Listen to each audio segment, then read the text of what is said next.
présence, l'Éternel, ta présence dans ma vie. Oh, ton amour, ta puissance, ta présence dans ma vie. Oh, je veux t'adorer de tout mon cœur. Je veux t'adorer de toute ma force. Oh, je veux t'adorer de tout mon cœur, car tu es mon Dieu. Oh, mon Dieu, tu es mon Dieu. Car tu es mon Dieu. Mon Dieu, tu es mon Dieu. Car tu es mon Dieu. Mon Dieu, tu es mon Dieu. Béni soit l'Éternel. Dieu notre Père, nous bénissons ton nom. Tu es Dieu, ton trône demeure élevé dans nos vies. Règne dans la vie de chaque personne qui s'est présentée devant toi. Règne dans nos vies. Règne éternel et parle-nous par ton Esprit Saint encore aujourd'hui, parce que tu es Dieu. Toi qui as créé les cieux et la terre, l'univers, toi qui contrôles tout, éternel, contrôle nos vies éternelles et garde-nous surtout fidèles à toi jusqu'au retour de ton Fils Jésus-Christ. Bénis chaque personne qui s'est connectée.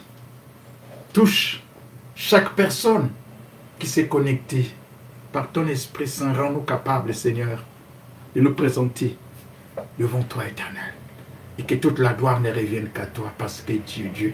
Par le nom puissant de Jésus-Christ, nous disons Amen. Qui est Dieu? Comment est-il? Quelle est la mesure de Dieu dans votre vie? Qu'est-ce que vous pensez de Dieu? Qui est-il? Comment est-il? Nous avons dit dimanche passé que non seulement nous disons qu'il est Dieu, mais il est notre Père. Il est notre Papa. Dieu est notre Père. Lorsque nous prions, lorsque j'ai prié, lorsque vous priez, vous ne venez pas seulement devant Dieu, mais devant votre Père, devant votre Papa. Et nous connaissons le cœur de notre Papa. Comment est-il? Un jour, Jésus-Christ s'est présenté devant un puits de Sichar. Il s'est présenté devant ce puits et qu'est-ce qu'il fait? Il ferait une rencontre avec une dame. Oui. Et Jésus a décrit notre Dieu, notre Papa encore. Comment Jésus l'a-t-il décrit? Dans Jean chapitre 4, verset 24, Jean chapitre 4, verset 24, c'est dans le Nouveau Testament. Jean 4, 24. Jésus parlait à la dame du puits de Sichar, comme disais-je.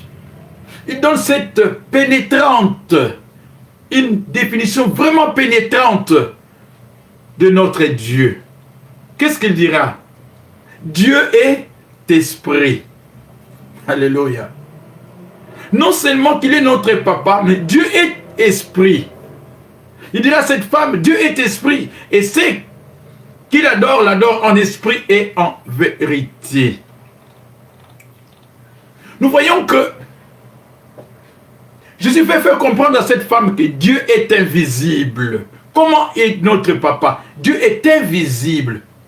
Mais nous voyons ses œuvres, comme nous l'avons dit dimanche passé. Que Dieu est infini. Dieu est éternel. Dans son invisibilité, Dieu est éternel. Dieu est tout puissant. Dieu est vivant. Dieu est saint. Dieu est immuable.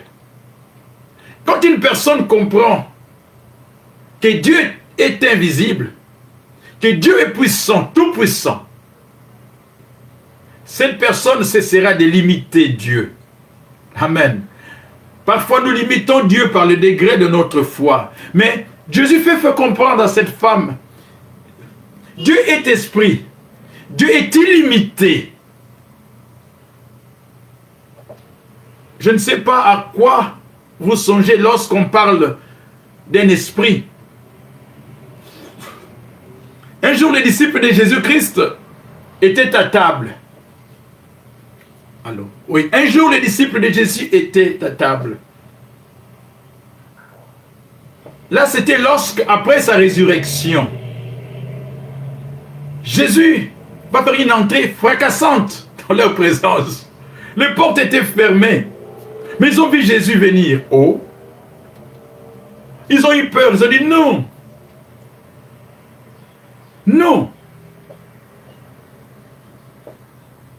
C'est un esprit, c'est un esprit, c'est un esprit. Ils ont commencé à avoir peur. Nous trouvons cela dans Luc chapitre 24. Luc chapitre 24 au verset 39. Ils ont vu Jésus, ils ont eu peur. Parce qu'ils savaient que Jésus était mort.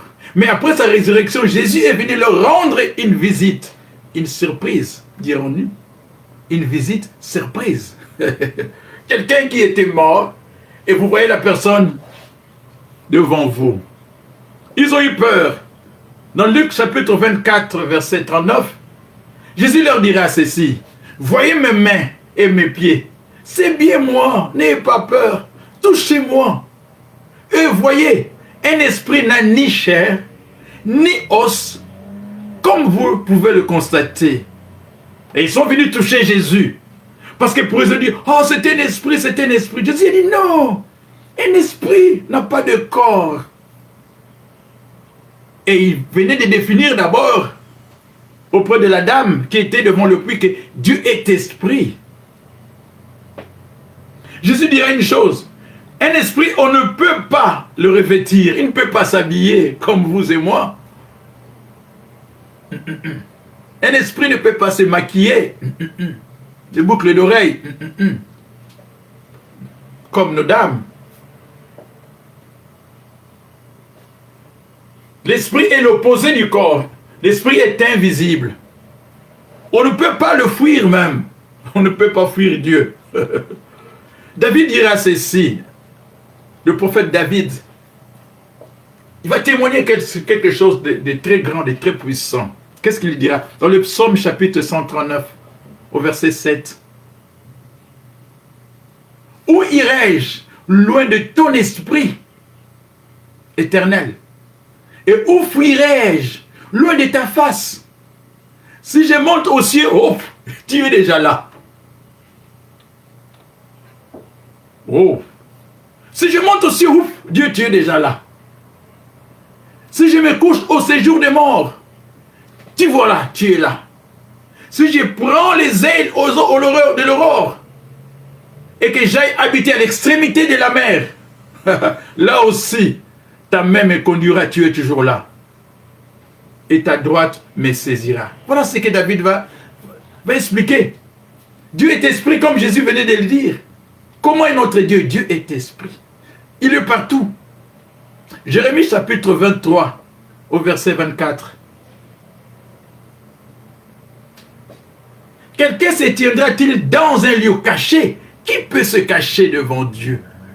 Oh, le papa, notre papa, le Dieu que moi je sers, que toi tu sers, que nous servons nous tous, notre papa. Nous ne pouvons pas nous cacher de lui. Aujourd'hui. Si vous entendez ces messages, sachez bien que Dieu a un regard sur vous. Un regard favorable. Pas pour vous punir, non. Un regard d'amour. Dieu dira ceci, Jérémie dira, quelqu'un se cachera-t-il dans un lieu caché sans que je le voie, dit l'Éternel. Dieu posera cette question à Jérémie. Ne remplis-je pas, moi, les cieux et la terre, dit l'Éternel. Vous savez, un esprit n'a pas de limite. Il est invisible. Dieu est invisible. Dieu peut entendre les prières de tous ceux qui l'invoquent par le nom de Jésus-Christ. Il entend nos prières. Pourquoi? Parce qu'il est partout. Il peut accomplir les miracles. Partout, en même temps, il peut le faire. Voilà notre papa. Il n'est pas seulement puissant, mais il est tout puissant. Il peut faire des miracles en même temps. Il peut se manifester en même temps. Il peut faire nager les poissons même. Faire pousser les plantes. Il n'y a pas de limite à sa sagesse.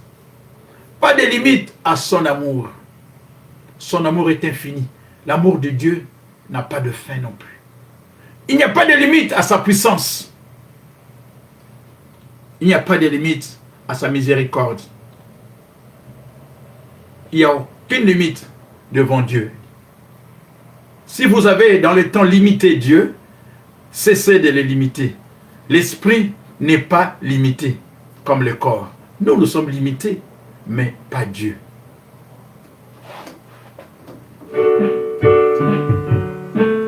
Dieu est esprit. Il faut que ceux qui l'adorent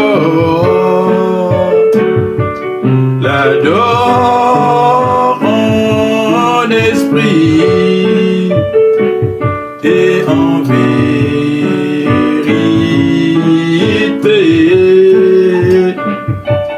L'adorent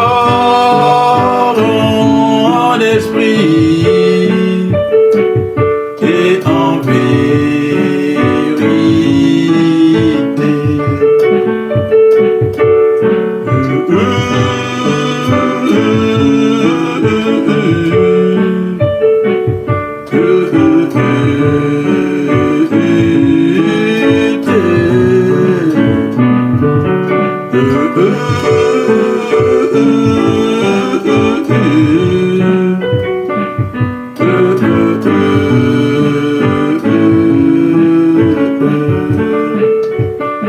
Dieu est esprit. Il faut que ceux qui l'adorent en esprit et en vérité.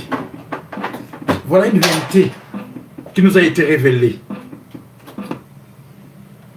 Qui est Dieu? Comment est-il? La Bible nous révèle Dieu comme étant une personne aussi. Oui. Oh, Dieu a revêtu l'humanité. Dans 2 Corinthiens chapitre 2, 2 Corinthiens 2, 15, la Bible déclare ceci. Nous sommes en effet pour Dieu la bonne odeur de Christ. Vous savez, tout au long de la Bible, il est écrit que Dieu aime. Il est écrit que Dieu fait ceci ou Dieu fait cela. Tout ce que nous attribuons à une personne, nous voyons Dieu le faire. Comme une personne. Dieu sent, il sent. Dans l'Ancien Testament, les prophètes ont témoigné, Dieu a senti la bonne odeur. Dieu pense comme une personne. Il aime. Il pardonne. Il sympathise avec nous lorsque nous passons des moments de chagrin, des moments difficiles. Dans nos difficultés, Dieu nous accompagne. Malgré tout cela, malgré que la Bible dit que Dieu s'est révélé comme étant une personne, mais Dieu n'est pas limité par un corps. Mais malgré cela, Dieu est une personne aussi. Dieu a des sentiments aussi. Lorsque nous faisons des choses mauvaises, nous blessons Dieu. Dieu a des sentiments aussi. Qui est Dieu?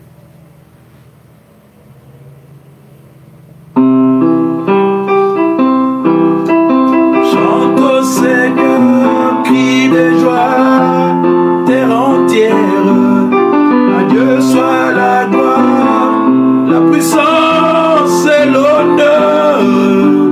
Les mots s'inquiètent.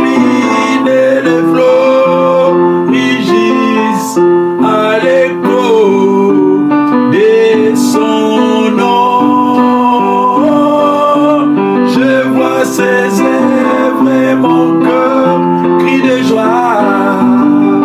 Je t'aimerai, je tiendrai par la foi. Rien ne pourrait égaler tes promesses. Non, non, non, non, non, rien ne pourrait égaler tes promesses pour moi. Rien ne peut égaler les promesses de notre Papa Yahweh. Aucune promesse humaine, aucune promesse sur cette terre peut égaler les promesses de Dieu. Parce que Dieu est tout puissant. Dieu peut tout.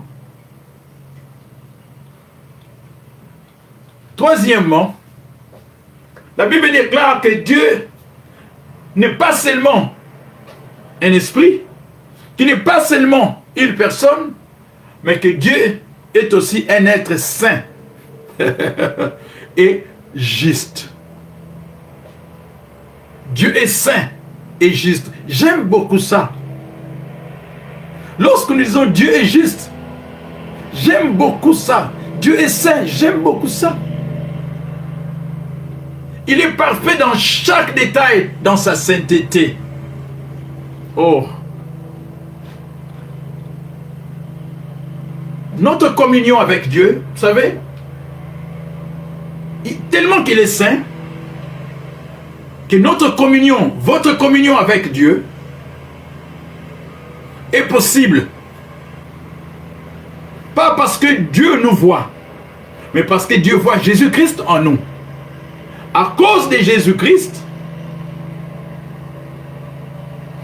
il nous est possible de nous présenter devant le trône de grâce de Dieu. Alléluia. À cause de Jésus-Christ. En dehors de Jésus-Christ, nous ne pouvons pas être en communion avec Dieu. Parce que Dieu est saint. C'est la raison pour laquelle il a envoyé son Fils Jésus-Christ. Jean 3,16, Dieu a tant aimé le monde qu'il a envoyé Jésus-Christ.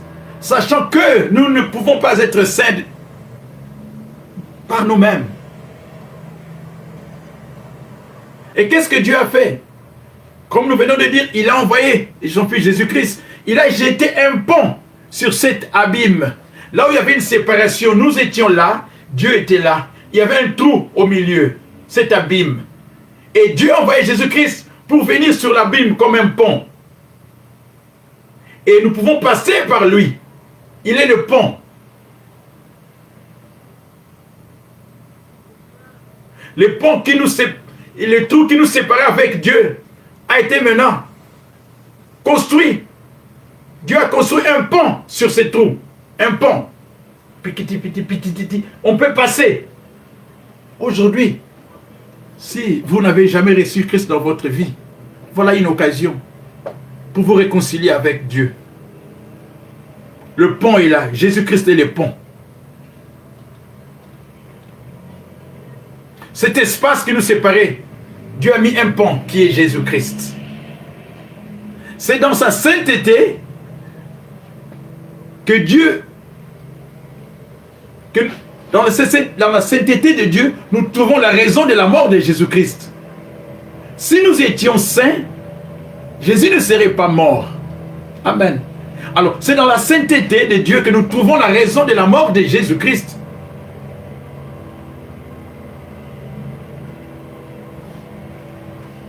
Le psaume 25, verset 8 nous dit ceci. L'Éternel est bon et droit. C'est pourquoi il montre aux pécheurs la voie. Et cette voie, c'est Jésus-Christ. En dehors de lui, toute communion entre Dieu et l'homme est impossible.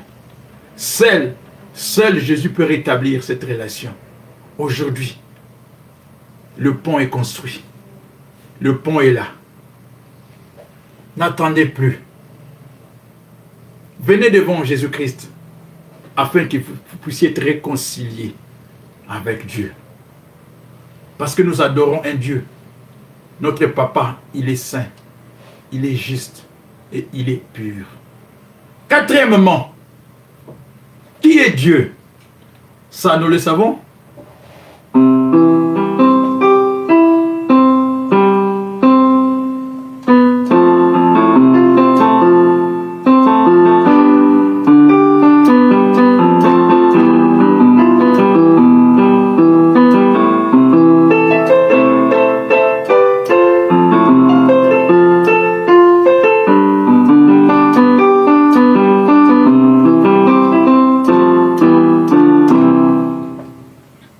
1 Jean chapitre 4 verset 8 nous dit ceci.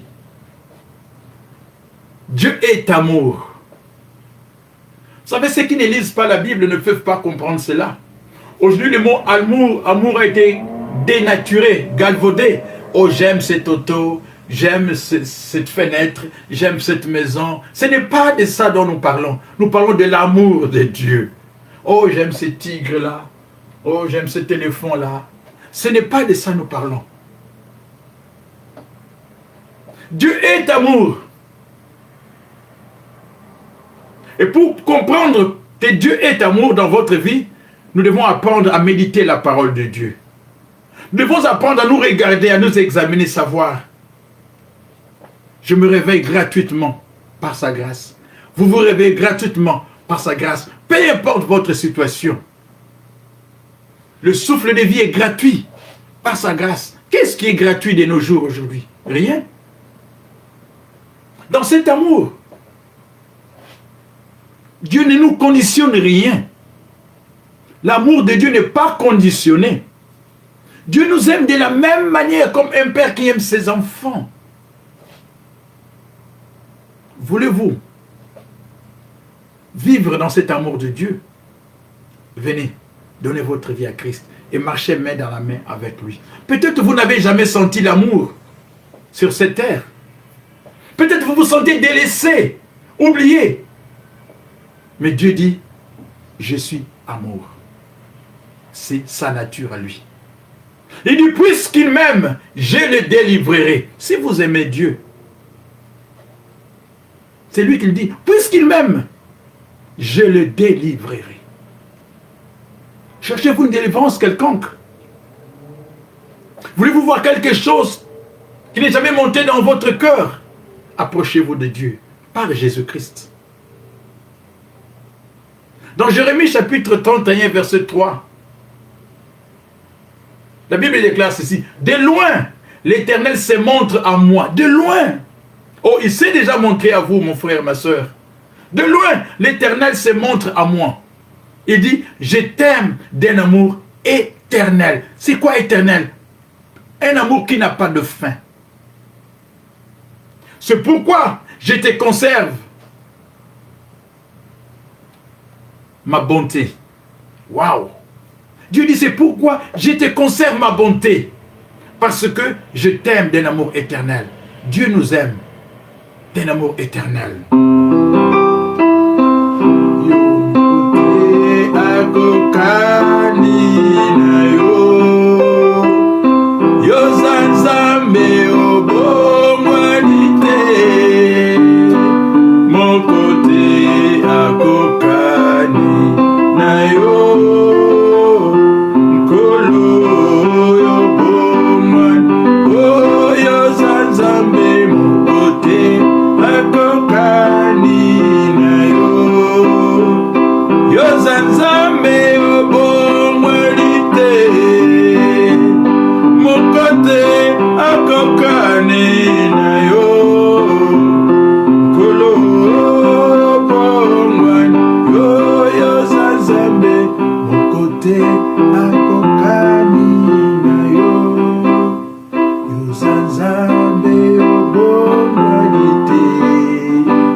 Son amour n'a pas de fin.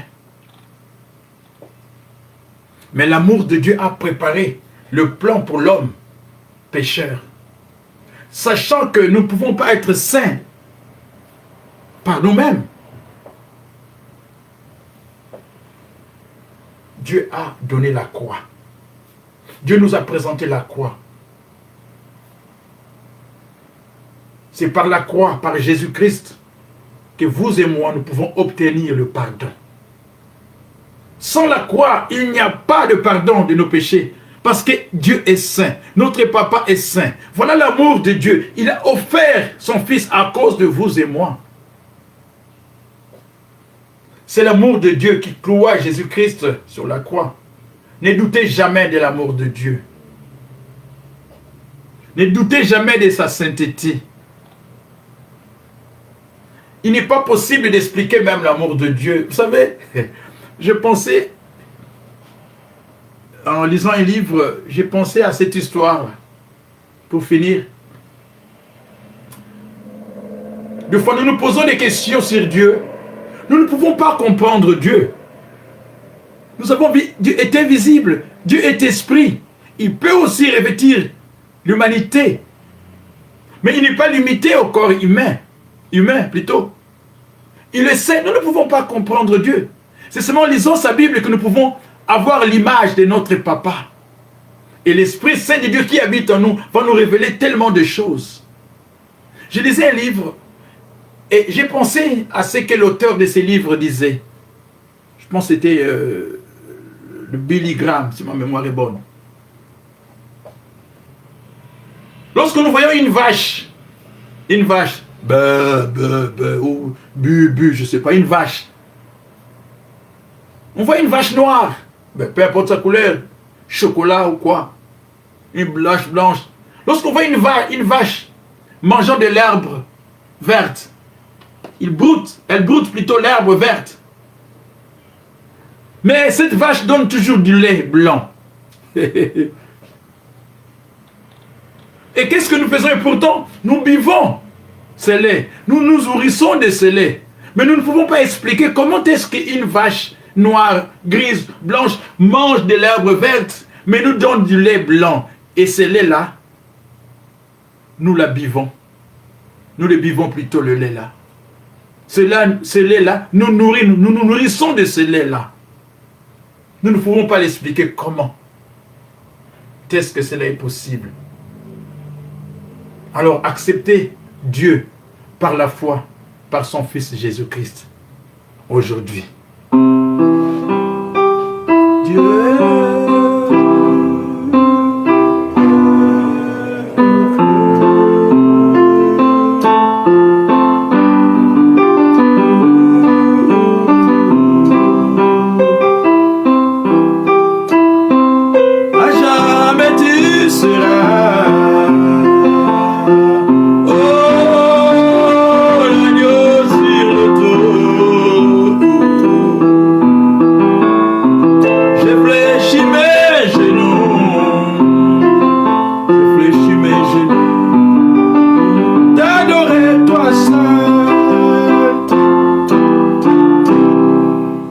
Prions le Seigneur.